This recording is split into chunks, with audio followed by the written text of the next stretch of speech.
नमस्कार, IBC 24 में आप सभी का स्वागत है। मैं हूं सुधीर दंडोतिया। देश की वित्त मंत्री निर्मला सीतारमण अपना आम बजट 1 फरवरी को पेश करने वाली है और हर वर्ग को इस पूरे बजट से काफ़ी ज़्यादा उम्मीदें हैं। खासकर अगर बात करें तो कोरोना महामारी के बाद में देश की जनता को बड़ी राहत की उम्मीद है और एक सेक्टर ऐसा भी है जो नौकरी पेशा है, जो इस वर्ग इस महामारी के दौर में सबसे ज़्यादा प्रभावित रहा। उनकी भी अपनी कुछ अपेक्षाएं इस पूरे बजट को लेकर है। आज हम चर्चा करेंगे कर्मचारी और नौकर पेशा लोगों से कि वो आम बजट को लेकर क्या कुछ चाहते हैं, क्या कुछ उनकी उम्मीदें इस पूरे बजट को लेकर है और क्या उनको लगता है कि राहत इस कोरोना महामारी के बाद में मिलनी चाहिए। मैं शुरुआत करूंगा कर्मचारी नेता तृतीय वर्ग कर्मचारी संघ के लक्ष्मी नारायण शर्मा जी, आपसे ही करता हूँ मैं शुरुआत। क्या लग रहा है आपको, आम बजट कल आने वाला है देश का, क्या राहत, क्या उम्मीद? देखिएगा, जो प्रदेश का कर्मचारी है, जो सैलरी पेड एम्प्लॉयज़ होता है, उसको जो सबसे ज़्यादा असर होता है वो आयकर से होता है, क्योंकि आयकर की राशि इस समय उसको सबसे ज़्यादा देनी पड़ती है। तो आयकर को लेकर के सरकार ने पिछली बार जो है कर्मचारियों के बीच में झुंझुना पकड़ाया था। जितने सैलरी पेड लोग थे, जो सरकार ने स्लैब्स बनाए थे, उसको लेकर के उनमें भारी निराशा हुई थी। अभी की जो समीक्षा हुई है, आर्थिक समीक्षा, और जो कर्मचारी जगत की अपेक्षाएं हैं सरकार से, वो सबसे बड़ी अपेक्षा तो सरकार से यही है कि जो सरकार ने स्टैंडर्ड डिडक्शन दिया हुआ है 52,000 का, उसकी राशि को बढ़ा करके 1 लाख रुपए करनी चाहिए। और जो 80D की सरकार हम लोगों को छूट देती है 80C और 80D में, जिसके अंतर्गत सरकार ने जो है वो 1.5 लाख रुपए की राशि तय की हुई है। तो ये 1.5 लाख रुपए की राशि ना काफ़ी है, इसको ऊँट के मुँह में जीरा कहा जा सकता है। वर्तमान की महंगाई को देखते हुए और कोरोना काल को देखते हुए जो आर्थिक संकट आए हुए हैं, उनको लेकर के जो ये 1.5 लाख रुपए की छूट है, इसको बढ़ा करके 2.5 लाख रुपए किया जाना चाहिए। 80C के अंतर्गत सरकार ने जो है वो हाउस बिल्डिंग लोन का जो अमाउंट है, प्रिंसिपल अमाउंट, उसको भी शामिल करके रखा हुआ है। इस समय हर आदमी के ऊपर एक बड़ा कर्ज है होम लोन के रूप में, तो इसको एक अलग मद में रखना चाहिए, जिससे कि कर्मचारियों को इसकी भी छूट मिले। यही उम्मीदें हैं कि सरकार जो है इन सब चीज़ों को लेकर के आए। पेट्रोल पर जो है राशि को कम करे, क्योंकि इस समय पेट्रोल मध्य प्रदेश में और हिंदुस्तान में इतना ज़्यादा महंगा हो गया है, और पेट्रोल जो है वो सभी बीमारियों की जड़ है। बिल्कुल कह रहा हूँ कि महंगाई जो है सीधा ताल्लुक है पेट्रोल डीजल से उसका, और आम नागरिक भी, कर्मचारी भी चूंकि वाहन का इस्तेमाल करते हैं और सीधे तौर पर कहीं ना कहीं जो परिवार है वो निश्चित तौर पर कहीं ना कहीं इस महंगाई से जरूर प्रभावित होता है। विपक्ष को हमेशा जनता की आवाज़ माना जाता है और कर्मचारी कांग्रेस के नेता मेरे साथ में वीरेंद्र खोंगल जी। सर, क्या लग रहा है, आप जो आर्थिक सर्वेक्षण आया उसके आधार पर ग्रोथ रेट की बात की जा रही है, 11% से ऊपर रहेगी आने वाले साल में, यह कहा जा रहा है। जो पिछला जो टर्म्स था देश को लेकर, जो महामारी को लेकर देश दुनिया की अर्थव्यवस्था हमने देखी थी, पर लेकिन फिर भी भारत ने बेहतर किया। पर लेकिन इस बार क्या लगता है आपको, खासकर वो वर्ग जिसका नेतृत्व आप करते हैं?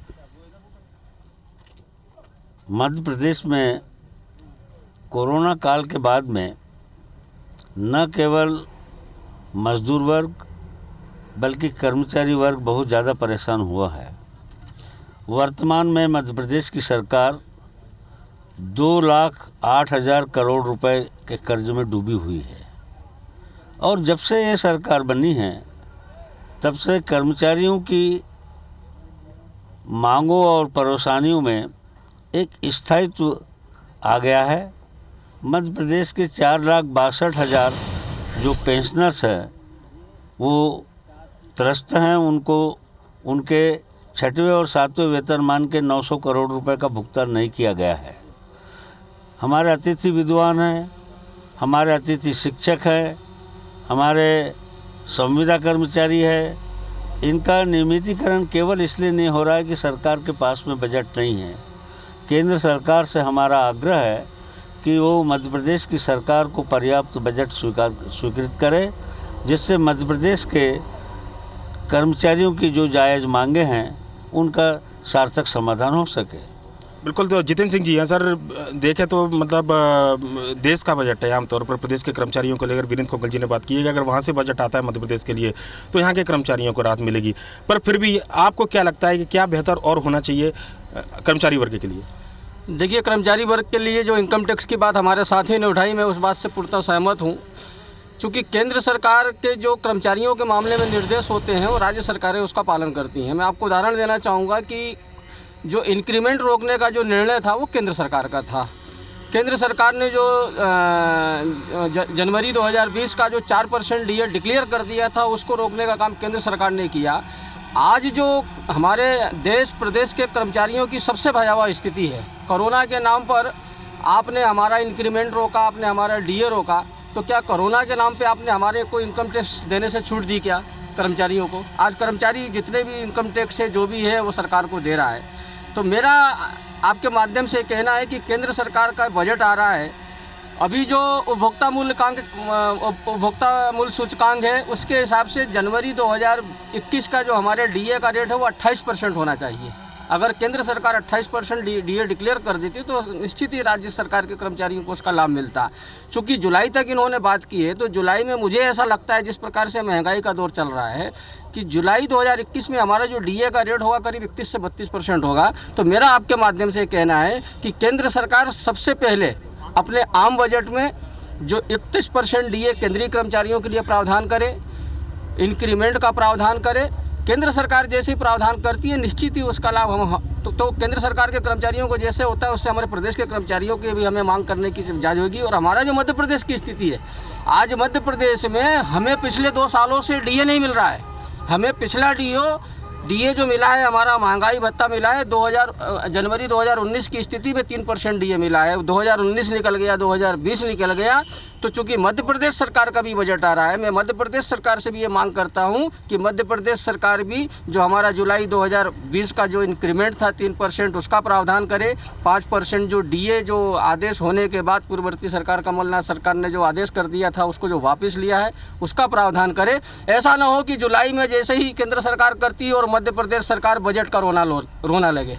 तो मेरी ये मांग है कि सरकार जो परिस्थितियां आने वाली उसको देखते हुए कर्मचारियों के लिए इस बजट में पूरा प्रावधान करें। निश्चित तौर पर जो परिस्थितियां उसके मद्देनजर कर्मचारियों के लिए प्रावधान होना चाहिए, पर लेकिन पूरे कर्मचारियों के अलावा भी अगर आम बजट को लेकर पूरा क्या कुछ उम्मीदें आम जनता को भी है और आर्थिक सर्वेक्षण भी था। हमारे साथ में वरिष्ठ पत्रकार है और फाइनेंस मामले के खासकर जानकार है धर्मेंद्र सिंह भदौरिया। और आज भी हम आपका अखबार में बड़ा एक आर्टिकल देख रहे थे, उसमें कि उम्मीदें अलग अलग वर्ग की क्या है कर्मचारियों को लेकर भी उसमें एक बॉक्स पूरा लिखा हुआ था आपके आर्टिकल के अंदर, और ज़्यादातर लोग वैसी बात को कर रहे हैं जो आपने लिखा हुआ है। देश में अभी जो रिटर्न फाइल हुए हैं, अभी जो ख़त्म हुआ तो 5.95 करोड़ लोगों ने रिटर्न फाइल किया, लेकिन उनमें से जो कर जो दिया, एक्चुअल में जो कर दिया वो करीब 3.5 करोड़ लोगों ने दिया। तो कर्मचारी वर्ग ऐसा वर्ग है जो सबसे ज़्यादा ईमानदारी से कर देता है, क्योंकि उसका एम्प्लॉयर उस फॉर्म 16 के जरिए पहले से ही कर ले लेते हैं। तो मुझे जो लगता है कि स्टैंडर्ड डिडक्शन जो 50,000 की है अभी उसको इंक्रीज़ करना चाहिए, क्योंकि जो कोरोना पेंडेमिक का जो दौर है इस दौरान सार्वजनिक परिवहन का उपयोग लोग कम कर रहे हैं, इसलिए स्टैंडर्ड डिडक्शन जो 50,000 है इसको ज़रूर इंक्रीज़ होना चाहिए, नंबर 1। नंबर 2, ATC जो है, ATC में कई सारी चीज़ें आ गई हैं, तो ATC की लिमिट ज़रूर बढ़ना चाहिए। ये 2 चीज़ें तो मस्ट हैं। फिर इसके बाद आयकर सीमा बढ़ना चाहिए और हाउस लोन का होना चाहिए। तो ये 3-4 इशू कर्मचारियों की दृष्टि से लगते हैं मुझे। मैं आता हूँ कर्मचारियों के अलावा बात करूँगा। देवेंद्र जी, क्या लग रहा है आपको कि जो बजट था, पिछला बजट था, लोगों को बड़ी उम्मीद थी कि इनकम टैक्स जो दायरा 5 लाख तक बढ़ाया जाएगा, पर लेकिन जो उम्मीद थी वो हुआ नहीं ऐसा कुछ। इस बार देखिए, इनकम टैक्स का दायरा 5 लाख रुपए तक तो करना ही चाहिए। साथ में हमारी अपेक्षा ये है केंद्र सरकार से कि किसी भी तरीके का नया सेस जो है वो आम आदमी पे नहीं आना चाहिए। पेट्रोल डीजल के जो दर बढ़े हैं जिसके कारण हर घर का बजट बढ़ा है, मतलब खर्च की सीमा बढ़ी है, लेकिन उसके आय के स्रोत घटे हैं। ऐसी स्थिति में पेट्रोल के और डीजल के ऊपर जो कर लगा रहे, जो तमाम तरह के GST के थ्रू बढ़े हैं, उनको भी कम करना चाहिए, मेरी अपेक्षा है। बिल्कुल, निश्चित तौर पर 100 रुपये के आसपास, 93 रुपये के आसपास, 94 रुपये के आसपास पेट्रोल की कीमत इस समय चल रही है। और एक बड़ी चिंता की बात है, कर्मचारी आम जनता हो निश्चित तौर पर इस पर रात की बात कर रही है, पर लेकिन एक तबका ऐसा कर्मचारियों में भी जो निश्चित तौर पर कहीं ना कहीं नौकरी के लिए तो संघर्ष कर ही रहे हैं, पर लेकिन बजट के परिवार का सबसे ज़्यादा जो असर रहता है वो जो छोटे कर्मचारी होते हैं। गणेश पांडे जी, अशोक पांडे जी हमारे साथ में, रमेश राठौर जी। अशोक पांडे जी, क्या जिस वर्ग का नेतृत्व आप करते हैं, बड़ी सबसे ज़्यादा राहत की उम्मीद ऐसा लगता है कि कर्मचारी वर्ग में उन्हीं लोगों को है।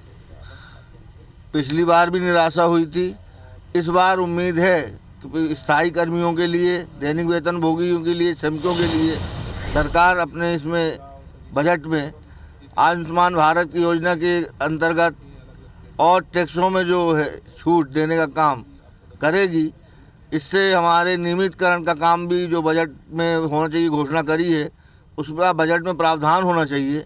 इस बार उम्मीद लग रही है कि शायद सरकार कुछ करे उसमें, और दैनिक वेतन भोगी स्थायी कर्मी 47,000 प्रदेश का इस भीषण महंगाई में त्रायमान हो रहा है और सरकार इन वर्गों की ओर देख नहीं रही है, जिससे इस बजट में उम्मीद है कि इन गरीब वर्गों के कर्मचारियों को भी कुछ राहत मिलेगी और स्थायी कर्मी, दैनिक वेतनभोगी और चतुर्श्रेणी कर्मचारी को भी राहत मिलेगी।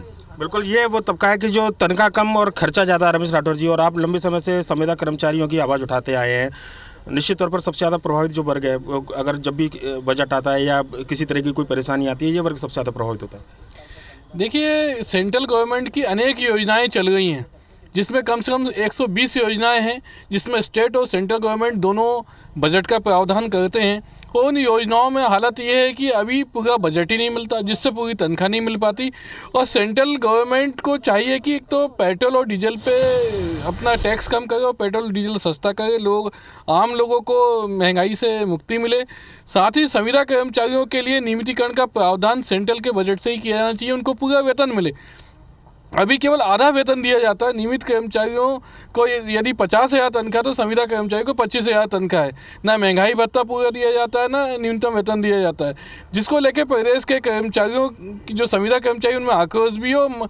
सेंट्रल गवर्नमेंट और स्टेट गवर्नमेंट दोनों से अपेक्षा ये करते हैं कि उनको पूरा वेतन देते हुए और बजट में प्रावधान करते हुए नियमित कर्मचारियों के समान ही नियमित करते हुए समान वेतन दिया जाना चाहिए। बिल्कुल, निश्चित तौर पर होना चाहिए। काम एक है तो तनख्वाह अलग अलग बिल्कुल भी नहीं होनी चाहिए। क्या कहना चाहेंगे आप? क्या है कि बजट जो पिछला जो बजट हुआ था उसमें हमारे जो कर्मचारी वर्ग के हैं उनको कोई खुशी नहीं मिल पाई थी, लेकिन इस बजट में हम सोच रहे हैं कि संजीवनी बूटी का अपने को वो मिले। एक्चुअल में क्या होता है कि नगर निगम, नगरीय निकायों पर किसी का ध्यान नहीं रहता है, जबकि पूरे प्रदेश ही नहीं पूरे भारत देश में जो है नगरीय निकाय एक रीढ़ की हड्डी होती है। सारी व्यवस्थाएं जन्म से लेकर मृत्यु तक की पूरी कार्रवाई नगरीय निकायों के माध्यम से होती है, और इस पर अगर केंद्र सरकार, मध्य प्रदेश सरकार अगर ध्यान देती है तो बहुत अच्छी बात है। क्योंकि आज नगर निगम के जो कर्मचारी हैं, नगरीय निकायों के जो कर्मचारी अल्प वेतन में गुजर बसर कर रहे हैं, न ही इनका वेतन मान बढ़ा पा रहे हैं, न ही पदोन्नति दे पा रही है। ऐसी सरकार को व्यवस्था बनानी चाहिए ताकि पूरे नगरीय निकायों के कर्मचारियों को मस्त कर दे और वो भी अपनी छवि को अच्छी साफ सुथरा करें और कार्रवाई को अच्छा करें। बिल्कुल, निश्चित तौर पर संतुलन होना चाहिए। मैं वीरेंद्र खोंगल जी के पास में आऊँगा, पर लेकिन कर्मचारियों की जो हम बात कर रहे हैं उसमें अकेले सरकारी कर्मचारी, नौकर पेशा लोग भी हैं, और निश्चित तौर पर सबसे ज़्यादा दरकरार उन्हीं को है। स्वास्थ्य कर्मचारी से गौरीशंकर जी हैं, पर लेकिन उससे पहले मैं आपसे बात करना चाहूँगा, क्या लग रहा है बजट में किस तरीके की राहत नौकरी पेशा लोगों को, और क्या सरकार को कुछ करना चाहिए? देखिए, मुझे लगता है इस बार का बजट काफ़ी अच्छा आने वाला है। सबसे बड़ा मुद्दा है रोज़गार। तो सरकार को रोज़गार पे ज़्यादा फोकस करना चाहिए, क्योंकि रोज़गार बढ़ेगा, एम्प्लॉयमेंट बढ़ेगा, तो ऑटोमेटिकली सरकार के पास टैक्स का रेशो बढ़ता जाएगा। इसके अलावा डीजल पेट्रोल जो है ये तो अपनी जगह है, ये नीड नहीं है डेली, लेकिन जो घरेलू गैस है इस पे जो गवर्नमेंट सब्सिडी दे रही है उसका दायरा बढ़ाना चाहिए। कॉस्टिंग बढ़े ठीक है, लेकिन उसकी जो सब्सिडी का दायरा है वो बढ़ाना चाहिए। बाकी जो रोज़गार वाला मैटर है और जो यूथ का एक जो कहना चाहिए मतलब आत्मनिर्भर भारत का, इस पे ज़्यादा फोकस होना चाहिए। आत्मनिर्भर भारत ये बिल्कुल थीम भी, और कोविड के बाद में मध्य प्रदेश और तमाम जो थे कर्मचारियों के। गौरीशंकर जी, क्या लग रहा है आपको? नहीं, बजट ऐसा आना चाहिए जो आम पब्लिक पे भार ना पड़े, और पेट्रोल डीजल के भाव कम करना चाहिए। पेट्रोल डीजल के भाव कम होने चाहिए। निश्चित तौर पर एक बड़ा वर्ग है जो मानता है कि पेट्रोल डीजल के दामों में अगर कमी होती है तो महंगाई काबू में आएगी, लोगों को राहत मिलेगी। और बजट को लेकर क्या कुछ उम्मीदें हैं कर्मचारी वर्ग की, नौकर पेशा वर्ग की, हमारी ये चर्चा लगातार जारी है। पर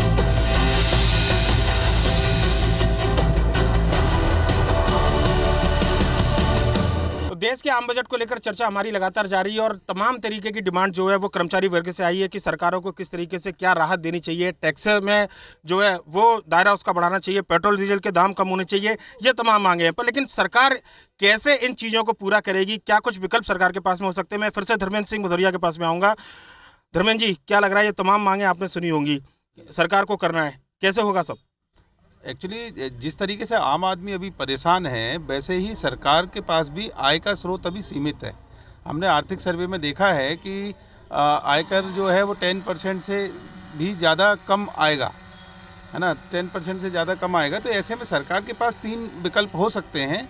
एक तो डिसइन्वेस्टमेंट का जो मामला है, विनिवेश का, सरकार के लक्ष्य काफ़ी बड़े रहे हैं शुरू से और अभी तक नहीं पा पाया है। 2 लाख करोड़ से ज़्यादा का लक्ष्य था और 15,000 करोड़ केवल मिला है। तो ऐसे में सरकार डिसइन्वेस्टमेंट की जो प्रक्रिया है इसको तेज़ी से आगे बढ़ा सकती है, उससे नए फंड आएंगे। इंफ्रास्ट्रक्चर फंड और नए बॉन्ड जो है, रिटेल बॉन्ड, ये गवर्नमेंट ला सकती है। इसके ज़रिए आम लोगों से पैसा लिया जा सकता है, क्योंकि हमने देखा है कोरोना पेंडेमिक में कि लोगों के खर्च कम हुए हैं। खर्च कम होने के कारण उनकी सेविंग्स है अभी। तो अगर सरकार कोई इंफ्रा फंड जैसे पहले लाते थे, अगर वो लाती है तो शायद सरकार को ज़्यादा तेज़ी से प्रतिसाद मिलेगा आम लोगों का। इसके अलावा सरकार के पास जो टूल होते हैं वो है कर्ज लेने का, और दूसरा है कि राजकोषीय घाटा जो है वो अब बढ़ेगा। तो सरकार को, और सभी अर्थशास्त्रियों ने और आर्थिक सर्वे में भी कहा गया है कि सरकार को इस ओर ध्यान खर्च बढ़ाना चाहिए। मतलब घाटा ज़्यादा हो रहा है, उस तरफ ध्यान कम देना चाहिए और खर्च बढ़ाना चाहिए। पब्लिक स्पेंडिंग बढ़ेगी, अर्थव्यवस्था में पैसा आएगा तो रोजगार भी आएगा और लोगों के हाथ में पैसा भी रहेगा और जीडीपी ग्रोथ भी तभी बेहतर बन पाएगी। तो सोनी जी क्या कहेंगे? राहत तो मेरे ख्याल से जो अपना सैलरीड वर्ग है उनके लिए अच्छी रहेगी, और जो अपना कॉरपोरेट वर्ग है उनको भी सरकार अच्छी राहत देगी। और सरकार राहत देगी, ये आता हूँ मैं। लक्ष्मी नारायण शर्मा जी कुछ कहना चाह रहे हैं, शायद दिमाग में कुछ नई चीज़ है उनके और कर्मचारियों को लेकर। लक्ष्मी नारायण जी क्या कहना चाहते हैं?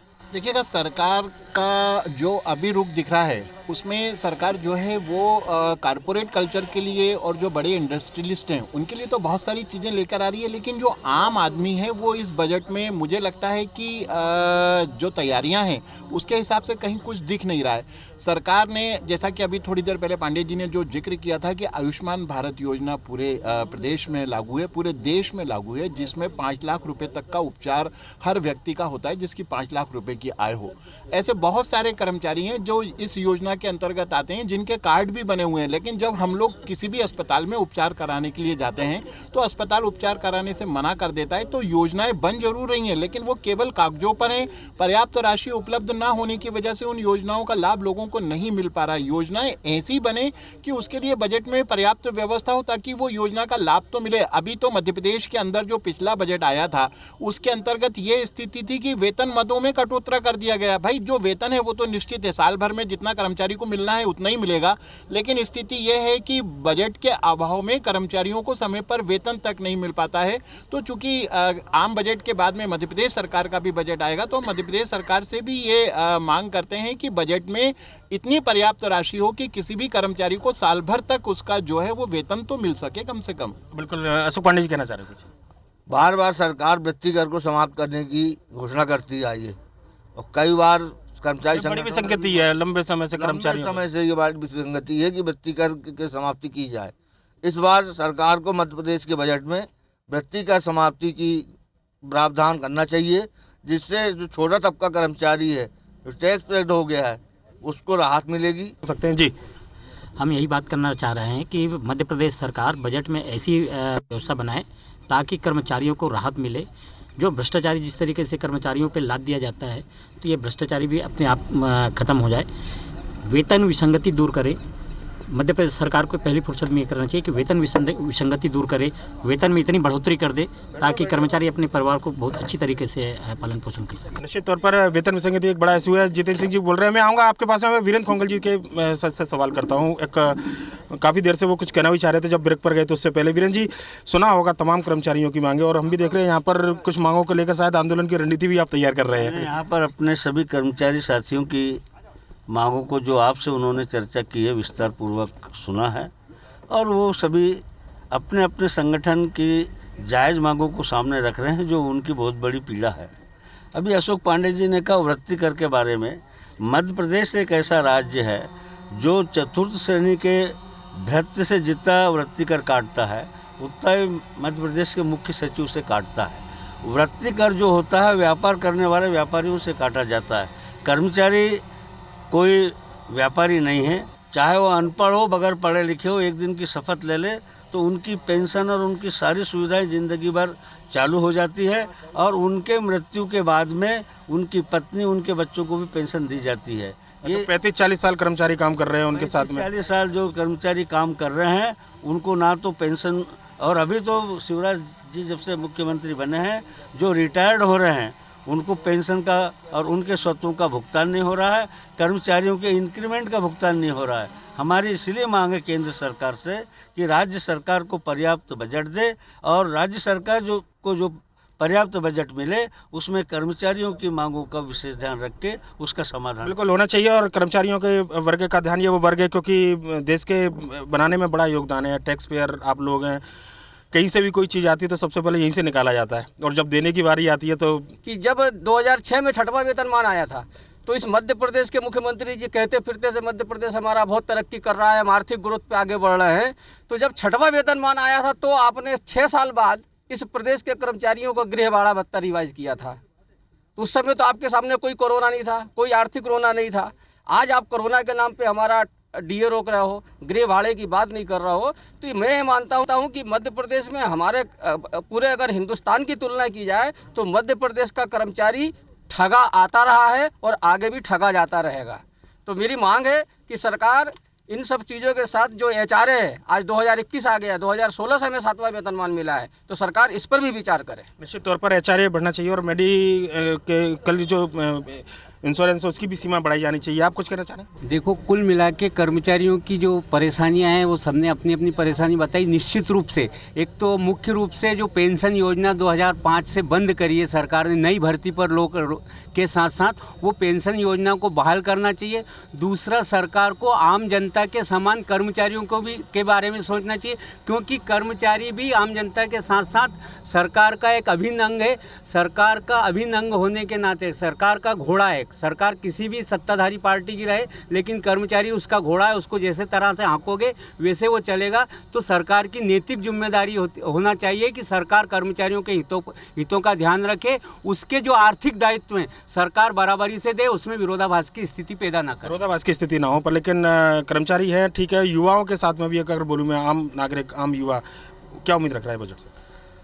पहली बात तो ये है कि जैसे जैसे हर चीज़ के दाम बढ़ते जा रहे हैं, सरकार को उसको नियंत्रण में रखना चाहिए। और साथ ही साथ अगर मोदी सरकार या शिवराज सरकार ने आत्मनिर्भर भारत की बात करी है, तो जो भी स्टूडेंट्स हैं या जो भी युवा हैं जो अपना बिज़नेस खुद चालू कर रहे हैं या कोई अपना नया स्टार्टअप ला रहे हैं, तो सरकार उसमें भी अपना सहयोग दे, ताकि हम भी अपना काम सही से कर सकें और हमें भी सरकार का सहयोग मिले।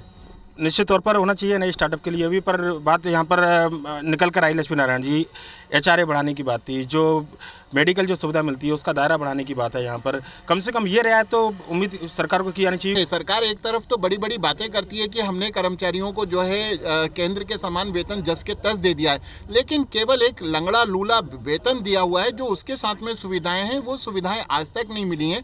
तो जो केंद्र सरकार में आपका सीसीए मिलता है, सिटी कन्वेंस अलाउंस मिलता है, यात्रा भत्ता मिलता है, ट्रांसपोर्ट अलाउंस मिलता है, एजुकेशन अलाउंस मिलता है और आपका जो एचआरए मिलता है, मध्य प्रदेश की सरकार को भी वही सारी चीज़ें देनी चाहिए और इसके लिए स्पष्ट रूप से बजट में घोषणा भी होनी चाहिए और व्यवस्था भी करनी चाहिए। निश्चित तौर पर ये राहत की बात है यहाँ पर। और देख रहे थे हम, जब से धर्मेंद्र हैं साथ में मेरे, सुना होगा आपने कि एचआरए की बात और जो बीमा जो स्वास्थ्य जो क्षतिपूर्ति है उसको बढ़ाने की मांग है, क्योंकि सालों से जो है लगभग एक तरीके का जो है किराया भत्ता जो मिलता है कर्मचारियों को वो दिया जा रहा है। स्वास्थ्य कोरोना के बाद में लोगों को सबसे ज़्यादा चिंता हुई, कम से कम इस सेक्टर में तो सरकार राहत दे सकती है। बिल्कुल, ये एचआरए को रिवाइज करना ही चाहिए, क्योंकि एचआरए में जो 10% वाला जो क्लॉज है उसको इंक्रीज़ करना ही चाहिए गवर्नमेंट को। और साथ ही साथ मेडिक्लेम की जो बात की आपने, उसकी सीमा में वृद्धि होना चाहिए, क्योंकि अभी कोरोना के काल में हम लोगों को ये समझ में आया है कि स्वास्थ्य का ध्यान बहुत ज़्यादा रखना है और परिवार का खर्च स्वास्थ्य पर बढ़ा है। मतलब कि आर्थिक संकट के दौर में एक तरीके से हम कह सकते हैं कि आय की कमी के दौर में है। आर्थिक संकट तो उतना नहीं है क्योंकि इकोनॉमी वी से रिकवरी करेगी। ऐसे में सरकार की मजबूरी है कि वो आम आदमी को राहत दे, क्योंकि चलते रहने के लिए जो साइकिल है, इकोनॉमी की साइकिल है, वो तभी चल पाएगी जब डिमांड बढ़ेगी इकोनॉमी में। तो सरकार खर्च बढ़ाए और बचत के संसाधन दे तो ही जीडीपी ग्रोथ आ पाएगी इस देश में। उम्मीदों पर खरा उतरेगा बजट? बजट कितना खरा उतरता है ये सुबह 11 बजे जब निर्मला सीतारमण जी भाषण देंगी तब मुझे लगता है कि एकदम क्लियर हो जाएगा। पर उम्मीद तो हमें बेहतर की करना ही चाहिए। निश्चित तौर पर बेहतर की उम्मीद करना चाहिए और देश की जनता भी इस बेहतरी की उम्मीद कर रही है कि कल जो बजट पेश करेंगी देश की वित्त मंत्री निर्मला सीतारमण, वो देश के भले के लिए होगा, देश के हित में होगा और लोगों को कम से कम राहत इस बजट से जरूर मिलेगी। और जिस वर्ग से आज हमने चर्चा की, कर्मचारी और नौकर पेशा वर्ग, उनको अच्छी खासी उम्मीद इस पूरे बजट से है। लिहाजा यही उम्मीद हम भी करते हैं कि सरकार इन उम्मीदों पर कम से कम खरा उतरे। फिलहाल मुझे दीजिए इजाजत, आप देखते रहिए IBC 24। नमस्कार।